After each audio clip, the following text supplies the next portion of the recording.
नमस्कार मित्रों, मैं अमित आनंद स्वागत करता हूं आप सभी का आपके अपने YouTube चैनल हिंदी वार्ता में। जैसा कि पिछली कक्षा में हमने आदिकाल के कुछ प्रश्नों को हल किया था, आज उसी श्रृंखला में आदिकाल के ही कुछ प्रश्नों को हम लोग हल करेंगे। तो आपको आपकी स्क्रीन पर ये पहला प्रश्न दिख रहा होगा कि पहला प्रश्न क्या है। तो हम लोग चलिए शुरू करते हैं। आप सभी लोगों से मैं यही आशा करता हूँ कि आप सभी लोग स्वस्थ होंगे, सानंद होंगे और अपने ज्ञान विज्ञान के साथ अपनी पढ़ाई को, अपनी तैयारी को धार दे रहे होंगे। तो चलिए शुरू करते हैं हम आज की प्रश्नोत्तरी। तो पहला प्रश्न है, रामचंद्र शुक्ल का हिंदी साहित्य का इतिहास। तो सबसे पहले ये जानिए, हिंदी साहित्य का इतिहास आचार्य रामचंद्र शुक्ल का कब प्रकाशित हुआ था? 1929 ईस्वी में। ठीक है। पूछा क्या जा रहा है कि हिंदी साहित्य का इतिहास पहले किस ग्रंथ की भूमिका, महत्वपूर्ण प्रश्न है, किस ग्रंथ की भूमिका के रूप में छपा? तो आप बताएं। हिंदी शब्द सागर, हिंदी साहित्य कोश, हिंदी साहित्य सागर और हिंदी सरित सागर। तो हमारा सही उत्तर क्या होगा? हिंदी शब्द सागर। हमारा अगला प्रश्न है, क्या है कि सुमेलित कीजिए। क्या सुमेलित करना है? एक तरफ जो है विद्वान दिए गए हैं और दूसरी तरफ उनके ग्रंथ। ठीक, ये ग्रंथ है। लिखावट क्योंकि थोड़ा सा शुरुआती दौर है तो अभी इसमें हैबिट नहीं है लिखने की, तो बहुत ख़राब है, थोड़ा बहुत नहीं बहुत ख़राब है। हम उसको जो है ठीक कर लेंगे थोड़ा थोड़ा करके कुछ समय में। ठीक है, बाकी आप लोग सब लोग समझ रहे हैं। ठीक, तो ये हो गए ग्रंथ और ये हो गए लेखक या विद्वान, लेखक। ठीक, तो क्या है? पद्मलाल पुन्नालाल बख्शी का ग्रंथ कौन सा है? आपको बताना है। अयोध्या सिंह उपाध्याय हरिऔध का ग्रंथ कौन सा है? आचार्य हजारी प्रसाद द्विवेदी का ग्रंथ कौन सा है? डॉक्टर रामस्वरूप चतुर्वेदी का। तो इसमें जो सबसे आसान है, आपको पता है कि आचार्य हजारी प्रसाद द्विवेदी का कौन सा होगा?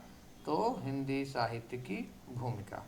ये किसका हो गया? आचार्य हजारी प्रसाद द्विवेदी का। अगला है डॉक्टर रामस्वरूप चतुर्वेदी का। तो आप इसी से देखिए समझ लेंगे कि कूट मिलाना है। तो आचार्य डॉक्टर रामस्वरूप चतुर्वेदी का क्या होगा? तो हिंदी साहित्य और संवेदना का विकास, ये हो गया। तो देखिए तीसरे का पहला, तो तीसरे का ये आ गया पहला और चौथे का तीसरा, तो यानी ये हो जाएगा। दूसरे का चौथा, तो दूसरे का अयोध्या सिंह उपाध्याय हरिऔध महत्वपूर्ण है, हिंदी भाषा और उसके साहित्य का विकास। तो फिर बचा कौन? पद्मलाल पुन्नालाल बख्शी, हिंदी साहित्य विमर्श। तो हमारा ऑप्शन ये हो गया, हिंदी साहित्य विमर्श। तो हमारा ऑप्शन कौन सा हो जाएगा? डी सही। अगला प्रश्न है, हिंदी साहित्य का आदिकाल हिंदी का एक इतिहास ग्रंथ है, इस ग्रंथ के रचनाकार का नाम बताइए। तो इस ग्रंथ के रचनाकार कौन है? हिंदी साहित्य का आदिकाल एक इतिहास ग्रंथ है। कुछ विद्वान इस रचना के लेखक को इतिहासकार नहीं भी मानते हैं, लेकिन फिर हम यहाँ देखेंगे हिंदी साहित्य का आदिकाल के रचनाकार कौन है? तो कौन है? हजारी प्रसाद द्विवेदी। अगला प्रश्न हमारी स्क्रीन पर कि राजस्थानी भाषा और साहित्य पुस्तक के लेखक हैं। तो कौन है? मुनिजिन विजय, मोतीलाल मेनारिया, टीकम सिंह तोमर या पंडित गौरी शंकर हीराचंद ओझा। तो यहाँ पर हमारा ऑप्शन बी हो जाएगा। कौन हो जाएगा? मोतीलाल मेनारिया। कौन? मोतीलाल मेनारिया। अगला प्रश्न, इनमें से किस साहित्य इतिहास ग्रंथ को किशोरी लाल गुप्त ने हिंदी साहित्य का प्रथम इतिहास नाम से अनुवाद करके प्रकाशित कराया? ये इम्पोर्टेंट प्रश्न है, कई परीक्षाओं में पूछा जा चुका है। आप लोग ध्यान देंगे कि क्या है इसका आंसर क्या होगा? इस्तवार दला लिटरेतुर एंदो, ये हिंदुस्तानी या a sketch of Hindi literature, option C a history of Hindi literature, option D the modern vernacular literature of northern Hindustan. तो इसका आंसर क्या होगा? तो इसका आंसर होगा the modern vernacular literature of northern Hindustan. अगला प्रश्न, आचार्य रामचंद्र शुक्ल ने रीतिकाल का समय माना है। तो आचार्य परंपरागत प्रश्न है, लेकिन कई बार हमें कन्फ्यूजन हो जाता है। जैसे यहाँ पर लिखा है 1600 से 1800 विक्रमी संवत, या तो यहाँ पर कई बार ऑप्शन सही होगा। जैसे आचार्य रामचंद्र शुक्ल ने रीतिकाल का समय क्या माना है, तो 1700 से 1900 यही माना है। तो हम लोग टिक कर लेंगे 1700 से 1900। लेकिन कहीं कहीं अगर इसको यही दिया है 1700 से 1900 और यहाँ पर ईस्वी दे दिया है और आचार्य रामचंद्र शुक्ल के संदर्भ में पूछेगा, तो यह थोड़ा सा हमें ध्यान रखना है, तब हमारा गलत हो सकता है। अगला प्रश्न है, निम्न में से किसने हिंदी साहित्य का इतिहास नहीं लिखा। महत्वपूर्ण प्रश्न है और इस नहीं पर हम लोग फोकस करेंगे। डॉक्टर रामकुमार वर्मा ने भी लिखा है, हजारी प्रसाद द्विवेदी ने भी लिखा है, डॉक्टर नगेंद्र का भी ग्रंथ आता है, डॉक्टर लक्ष्मी सागर वार्ष्णेय ने भी लिखा है। यहाँ पर ध्यान देखना है कि किसने इतिहास नहीं लिखा है। तो नहीं लिखने में आता है कि ये जो डॉक्टर नगेंद्र हैं, इन्होंने संपादन किया है, लिखा नहीं है। तो जिस ग्रंथ का हिंदी साहित्य के इतिहास का इन्होंने संपादन किया है, उसमें विभिन्न विद्वानों ने अपने लेख दिए हैं और वो लेख जो है संपादित करके जो है डॉक्टर नगेंद्र ने प्रकाशित किया है। तो यहाँ पर ऑप्शन सी सही हो जाएगा। अगला प्रश्न है, किस इतिहास लेखक ने अपने इतिहास ग्रंथ में लगभग 5000 कवियों का विवरण दिया है। तो किसने दिया है, महत्वपूर्ण प्रश्न है। मिश्र बंधु, शिव सिंह सेंगर, आचार्य रामचंद्र शुक्ल, जॉर्ज ग्रियर्सन। तो किसने दिया है, ऑप्शन हमारा ए सही हो जाएगा, मिश्र बंधु। अगला प्रश्न है, आचार्य रामचंद्र शुक्ल के इतिहास ग्रंथ में कालों के नामकरण का आधार क्या है। महत्वपूर्ण प्रश्न है। तो कालों के नाम, प्रश्न देखिए क्या है, कालों के नामकरण का आधार क्या रहा है। पूर्व परंपरा, युग प्रवृत्ति, प्रमुख ग्रंथ, या इनमें से कोई नहीं। तो आचार्य शुक्ल ने क्या बताया है अपने ग्रंथों के आधार के रूप में, युग प्रवृत्ति। तो आंसर हमारा यहाँ पर क्या हो जाएगा, बी सही हो जाएगा। अगला प्रश्न है, इतिहास लेखन की सबसे विकसित पद्धति कौन सी है। तो सबसे विकसित पद्धति कौन सी है, ऑप्शन ए विधेयवादी पद्धति, ऑप्शन बी वर्णानुक्रम पद्धति, ऑप्शन सी कालानुक्रमी पद्धति, और ऑप्शन सी समाजशास्त्री पद्धति। तो चूंकि ये सारी पद्धतियों में इतिहास लेखन किया गया, लेकिन पूछा क्या गया है, विकसित। तो सबसे विकसित क्या है, विधेयवादी पद्धति। और इसमें किसने लिखा है, तो आचार्य शुक्ल ने। ठीक, और इस पद्धति को जो है पाश्चात्य विद्वान मॉन्टेन, सबसे पहले मॉन्टेन ने इसका जो है सूत्रपात किया और वहीं से प्रभावित होकर आचार्य शुक्ल ने भी इसको अपनाया। तो आप लोग समझ गए होंगे। ठीक है, क्या है इतिहास लेखन की सबसे विकसित पद्धति कौन सी है, तो वो है आपकी विधेयवादी पद्धति। अगला प्रश्न है, हिंदी साहित्य के इतिहास दर्शन नामक ग्रंथ के लेखक कौन है। विजयेंद्र स्नातक, doctor Nalin विलोचन Sharma, doctor Namvar Singh, doctor विनय मोहन। तो इसमें से थोड़ा सा, हाँ इसमें जो है ये हिंदी नहीं होगा, इसको हम लोग कट कर देंगे। तो ये प्रश्न हमारा बनेगा, साहित्य के इतिहास दर्शन, यह है साहित्य का इतिहास दर्शन। तो इसका ऑप्शन हो जाएगा हमारा डॉक्टर नलिन विलोचन शर्मा। टाइपिंग की थोड़ी बहुत मिस्टेक है, धीरे धीरे सुधार हो जाएगा, आप लोगों का सहयोग मिलता रहेगा तो और अच्छा प्रयास हम करेंगे। अगला प्रश्न है, भारतीय साहित्य की भूमिका के लेखक हैं। महत्वपूर्ण प्रश्न में से एक है और यहाँ पर जितने भी प्रश्नोत्तरी आपके को करवाई जा रही है, ये प्रश्न है, ये सब किसी न किसी परीक्षा में पूछे गए हैं। तो सभी प्रश्न बहुत महत्वपूर्ण हैं। तो हमारा प्रश्न क्या है, भारतीय साहित्य की भूमिका के लेखक कौन है। Option A Doodhnath Singh, option B Ramdaras Mishra, option C Ramvilas Sharma, option D इनमें से कोई नहीं। तो हमारा ऑप्शन क्या हो जाएगा, कौन हो जाएगा, तो रामविलास शर्मा। अगला प्रश्न है, निम्न में से किस साहित्य इतिहासकार ने अपने इतिहास ग्रंथ में हिंदी के गद्य साहित्य को गद्य का आविर्भाव, गद्य का प्रवर्तन, गद्य का प्रसार और गद्य की वर्तमान गति नामक खंडों में विभक्त करके विवेचित किया है। ठीक है, तो कौन है देखना है हम सभी को कि क्या होगा। ऑप्शन ए है Bachchan Singh, option B Shiv Singh Sengar, option C Ramchandra Shukla, option D Ramshankar Shukla Rasal. तो क्या होगा हमारा ऑप्शन? ऑप्शन सी होगा। कौन? रामचंद्र शुक्ल। अगला प्रश्न है, हिंदी साहित्य के उत्तर मध्यकाल को कलाकाल नाम देने वाले विद्वान हैं। देखिए बहुत परंपरागत प्रश्न है और बहुत आसान भी है, लेकिन आप अगर ध्यान देंगे तो देखिए प्रश्न के साथ किस तरीके से एग्जामिनर हमारे साथ खेलते हैं। थोड़ा सा ही जो है उत्तर मध्यकाल, उत्तर मध्यकाल का मतलब क्या हो गया? उत्तर मध्यकाल का मतलब हो गया रीतिकाल। क्या हो गया? अब देखिए कितना आसान प्रश्न हो गया है ना, कि रीतिकाल को कलाकाल नाम देने वाले विद्वान। तो रीतिकाल को कलाकाल नाम किसने दिया है? तो किसने दिया है? रमाशंकर शुक्ल रसाल ने। ठीक है, तो ये हमारा हो गया। अगला प्रश्न है, the modern vernacular literature of Hindustan के लेखक। बहुत ही इम्पॉर्टेंट प्रश्न और परंपरागत प्रश्न, लेकिन यहाँ पर क्यों पूछा जाता है? इसलिए क्योंकि the modern vernacular literature of northern Hindustan और जो है क्या कहते हैं, जॉर्ज ग्रियर्सन और गारसा दत्तासी, शिव सिंह सेंगर, सुखदेव बिहारी मिश्र।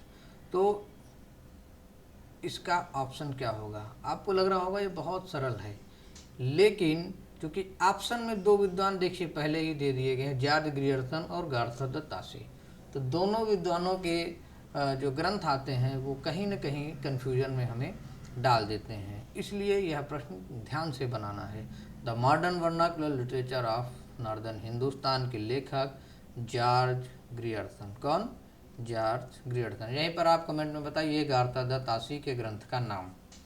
अगला प्रश्न है, हिंदी साहित्य के इतिहास लेखन की परंपरा का सूत्रपात किया था। बहुत ही महत्वपूर्ण। अर्थात कहना क्या चाहता है कि हिंदी साहित्य के इतिहास लेखन की परंपरा का सूत्रपात यानी कि पहला ग्रंथ, वो भी कैसा? इतिहास लेखन का पहला ग्रंथ किसने लिखा? तो जाहिर सी बात है, हम सभी को पता है पाश्चात्य विद्वान थे, उन्होंने लिखा है। किन्होंने लिखा है? गारसा दत्तासी ने। अगला प्रश्न, वर्ण क्रमानुसार लिखा गया हिंदी साहित्य के इतिहास का प्रथम ग्रंथ कौन सा है? काल क्रमानुसार अभी हमने पीछे पद्धतियाँ देखी कौन कौन सी हैं, तो उसी में से एक पद्धति है वर्णानुक्रम या वर्ण क्रमानुसार। तो इसमें कौन सा ग्रंथ होगा? तो हमारा होगा ऑप्शन बी, इस्तवार दला लिटरेतुर एंदुई हिंदुस्तानी। और ये किसका ग्रंथ है? आप सभी लोग बताएं। अगला प्रश्न है, डॉक्टर गणपति चंद्रगुप्त के अनुसार हिंदी साहित्य के इतिहास का पुनर्लेखन किस दृष्टिकोण के अनुसार किया जाना चाहिए? एक महत्वपूर्ण प्रश्न है ये। अगर आप पढ़े नहीं रहेंगे, पूछ दिया जाएगा तो हमारी चीज़ें गड़बड़ हो सकती हैं, इसलिए ध्यान से देखेंगे कि डॉक्टर गणपति चंद्रगुप्त के अनुसार हिंदी साहित्य के इतिहास का पुनर्लेखन किस दृष्टिकोण के अनुसार किया जाना चाहिए? ऑप्शन ए, पाश्चात्य इतिहास को आधार मानकर, पश्चिम के किसी सिद्धांत विशेष को आधार मानकर, ऑप्शन सी, स्वतंत्र तटस्थ एवं संतुलित दृष्टि से, किसी आदर्श का अनुसरण करके। बताइए क्या होगा? थोड़ा सा इम्पॉर्टेंट प्रश्न है, इसलिए मैं इस पर समय ले रहा हूँ। तो इस पर क्या होगा कि स्वतंत्र तटस्थ एवं संतुलित दृष्टि से। अगला प्रश्न है, आचार्य शुक्ल की ऐतिहासिक दृष्टि। ठीक है, कि आचार्य शुक्ल की ऐतिहासिक दृष्टि क्या है? ऑप्शन ए, हिंदी कविता संबंधी ज्ञान को संकलित करती है। ऑप्शन बी, युग की परिस्थितियों को प्रमुखता प्रदान करती है। ऑप्शन सी, परंपरा का महत्व प्रतिष्ठित करती है। ऑप्शन डी, आर्थिक परिस्थितियों के संदर्भ में साहित्य की विकास प्रक्रिया को स्पष्ट करती है। थोड़ा सा अलग टाइप का प्रश्न है, नवीन प्रश्न इसको कह सकते हैं। तो क्या है कि आचार्य शुक्ल की ऐतिहासिक दृष्टि का मतलब यहाँ हिंदी साहित्य इतिहास लेखन की दृष्टि की बात की जा रही है। तो क्या है, अब देखिए ऐसे ऐतिहासिक दृष्टि आपको समझ में नहीं, जैसे ही कहा गया कि हिंदी साहित्य इतिहास लेखन की, तो ठीक आपको तुरंत समझ में आ गया कि उन्होंने तो युग प्रवृत्ति को, पीछे हम पढ़ चुके हैं, तो युग प्रवृत्ति की परिस्थितियों को प्रमुखता देती है। देखिए आचार्य शुक्ल के विषय में जान लीजिए कि उन्होंने अपने साहित्य इतिहास लेखन में जितना भी जो है महत्वपूर्ण योगदान दिया है, जो भी, तो वो केवल युग की परिस्थितियों के अनुसार ही साहित्य इतिहास लेखन लिखा। और आप देख रहे हैं कि एक ही प्रश्न को विभिन्न प्रकार से भाषाई परिवर्तन करके कितनी बार पूछा जा गया है। ठीक है, तो ये बहुत महत्वपूर्ण प्रश्न है, आप इसको बनाएंगे। अगला प्रश्न है कि निम्नलिखित में से किस लेखक ने कालों की रचनाओं की विशेष प्रवृत्ति के अनुसार उनका नामकरण किया। फिर वही चीज आ गई, क्या, कालों का नामकरण किसके किया, कालों की रचनाओं की विशेष प्रवृत्ति, यानी रचनाओं की प्रवृत्ति क्या रहेगी, युगीन प्रवृत्ति ही रही होगी, है ना। तो कैसी, तो उस युग की प्रवृत्ति के अनुसार उसका नामकरण किया। फिर वही प्रश्न है, लेकिन देखिए भाषा बदल गई। तो यही समझना है, जो हम लोग पढ़ते हैं प्रश्नोत्तरी सॉल्व करने का मेन उद्देश्य यही होता है कि हमें प्रश्न किस प्रकार से पूछे जा रहे हैं ये समझ में आ सके। तो इसका भी आंसर क्या होगा, आंसर होगा रामचंद्र शुक्ल। अगला प्रश्न है, निम्नलिखित में से क्या हिंदी साहित्य लेखन का आधार या स्रोत नहीं हो सकता है। तो देखते हैं क्या नहीं हो सकता है। विभिन्न युगों की आंतरिक और बाह्य परिस्थितियों पर प्रकाश डालने वाली सामग्री। अगला ऑप्शन है रचनाओं का मौखिक उल्लेख। अगला है शिलालेख। अगला है साहित्यकारों की प्रकाशित या अप्रकाशित रचनाएं।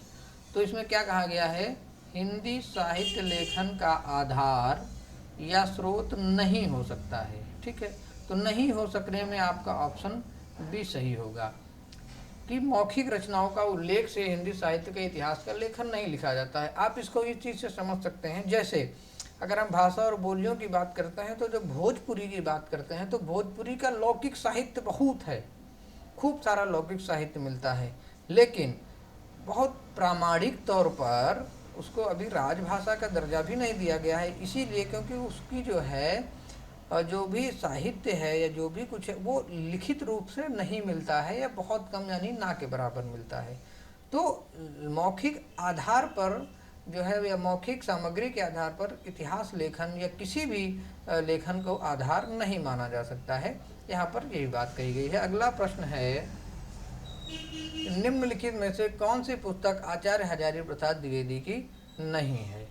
तो बताइए कौन सी नहीं है। बहुत परंपरागत प्रश्न और महत्वपूर्ण प्रश्न में लगाइए, क्योंकि और कई बार हजारी प्रसाद द्विवेदी की रचनाओं का क्रम भी पूछा गया है, आगे हमें मिलेगा, हम आप लोगों को सॉल्व कराएंगे। पहला है हिंदी साहित्य उद्भव और विकास, ये भी है। हिंदी साहित्य और आलोचना, हिंदी साहित्य का आदिकाल, और यहाँ पर ये देखिए सी हो गया, हिंदी साहित्य का आदिकाल, ये ऑप्शन 4 आपका हो जाएगा या ऑप्शन डी हो जाएगा। यहाँ पर देखिए ये हो गया आपका ऑप्शन डी, टाइपिंग मिस्टेक है, ऑप्शन डी हिंदी साहित्य और संवेदना का विकास, और यही हमारा सही भी है, क्योंकि क्या है, कौन सी पुस्तक नहीं है, तो नहीं है तो ये पूछी गई है, तो ये किसकी है, ये तो है जो है क्या कहते हैं किसकी है, रामस्वरूप चतुर्वेदी जी की, किसकी,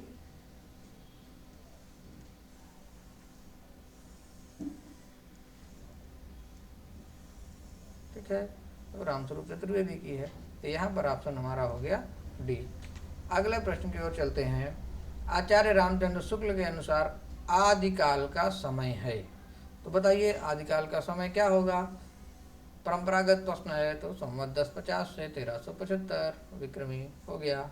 अगला प्रश्न है, इश्तवार दलाल लिटरेतुर एंदुई हिंदुस्तानी नामक ग्रंथ किस भाषा में लिखा गया है। किस भाषा में लिखा गया है, जर्मनी, अंग्रेजी, हिंदी और फ्रेंच, इंपॉर्टेंट भी है, और परंपरागत तो फ्रेंच भाषा में। अगला प्रश्न है, सुमेलित कीजिए, इसमें हमें मिलाना है, इसका कूट नहीं बना है, तो देखिए आप लोग ऐसे ही देख लीजिए। सिद्ध सामंत काल, हजारी प्रसाद द्विवेदी, चारण काल, मिश्र बंद, प्रारंभिक काल, जॉर्ज ग्रियर्सन, आदिकाल, राहुल सांकृत्यायन। तो किसका होगा, देखिए सिद्ध सामंत काल। सिद्ध सामंत काल किसने कहा है, यानी कि ये आदिकाल के नाम है और विभिन्न विद्वानों के जो है प्रयोग करता है। तो सिद्ध सामंत काल किसने कहा है? तो सिद्ध सामंत काल कहा है राहुल सांकृत्यायन ने। चारण काल, तो चारण काल किसने कहा है? जॉर्ज ग्रियर्सन ने। देखिए चारण काल राम कुमार वर्मा जी ने भी कहा, लेकिन सबसे पहले चारण काल जॉर्ज ग्रियर्सन ने कहा है, और राम कुमार वर्मा ने जो है कहा है, तो उन्होंने भी चारण काल कहा है। ठीक है, लेकिन उन्होंने एक और नाम दिया है, संधि एवं चारण काल। ठीक है, तो यहाँ पर हम थोड़ा सा ध्यान देंगे। प्रारंभिक काल किसने कहा है? तो प्रारंभिक काल मिश्र बंधुओं ने कहा है। यहाँ भी प्रारंभिक और आरंभिक में थोड़ा सा विवाद है, कहीं कहीं पर आरंभिक में माना जाता है मिश्र बंधु, कहीं कहीं प्रारंभिक में, लेकिन प्रामाणिक है कि प्रारंभिक काल मिश्र बंधु, आरंभिक काल गणपति चंद्रगुप्त, और आदिकाल नाम हजारी प्रसाद द्विवेदी ने दिया है।